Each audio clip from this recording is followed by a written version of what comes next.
Hi, everybody. This is Rolande Sumner, the CEO and founder of Life After Service Transitional Coaching, or LASTCo. And today I'm going to share my story, my termination story, and why veteran retention is so important to you. Why is my story so important to you? I remember the day I was terminated, like I was fired from my first full-time civilian job after the military. I had retired a few months beforehand. Money was super tight. I was putting out hundreds of applications. And finally, I had gotten a human resources coordinator job.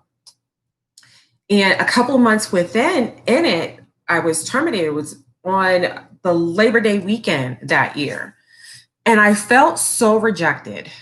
I felt I've never been reassigned because I had a problem with performance. I've never gotten in trouble for my performance. I've always had relatively decent to high ratings on my evaluations. So for me to get fired for the first time ever was devastating. I felt rejected. I felt hurt. It was really hard to emotionally bounce back. Because now I'm trying to figure out, like, how are we going to pay the mortgage, and what about my family? And it was crazy at that point. And what led to it was when I started, I didn't know. I didn't know what to expect. I was afraid.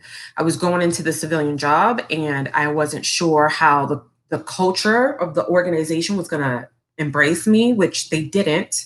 But I just felt alone. I was scared. I didn't understand some of the social aspects of their environment, and they didn't really understand me, and they didn't understand what I was going through.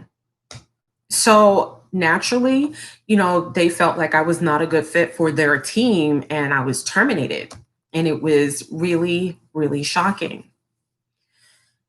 I am not the only person who's ever gone through this. I'm not the only veteran who is voluntarily terminated or involuntarily terminated, because many veterans feel the way I felt and then they quit.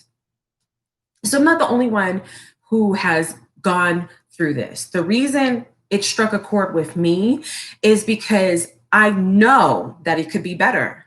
If my direct supervisor had support and understood who she was working with, she could have done better. If I had support and understood who I was working with, I could have done better. And when you're put into a place where neither one of you understand the other person's culture and you're trying to do the best you can, it could be sticky. It could be really awkward. And in the corporate setting, it is highly unlikely that anybody's going to retrain you and retrain you and retrain you. You have to really come in and be a match immediately.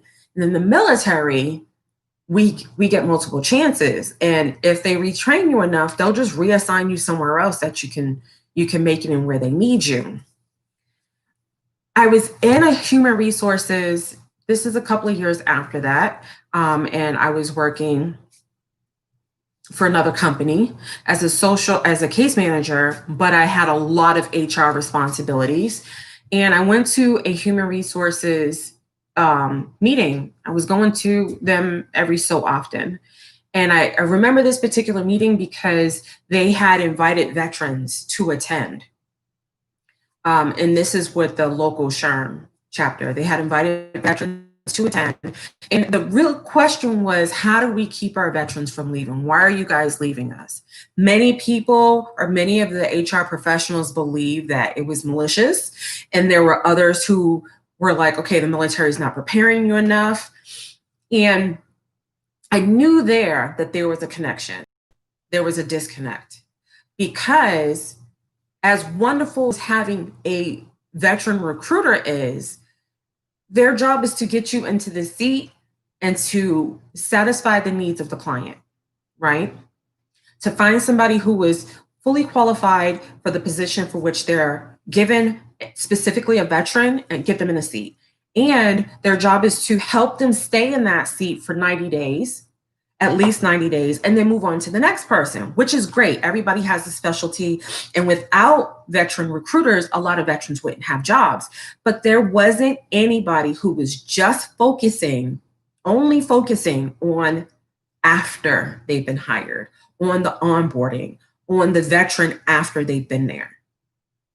And that's the void I wanted to fill. I wanted to make sure that after the money is spent to get them there, that there is somebody there who is focused on making sure that veterans stay there and that the direct supervisor had support. Because in all fairness, if you don't have the support and you don't know what you're walking into, you're going to create all kinds of stories in your head and you're going to try to do the best you can. But without support, neither one of you will be successful.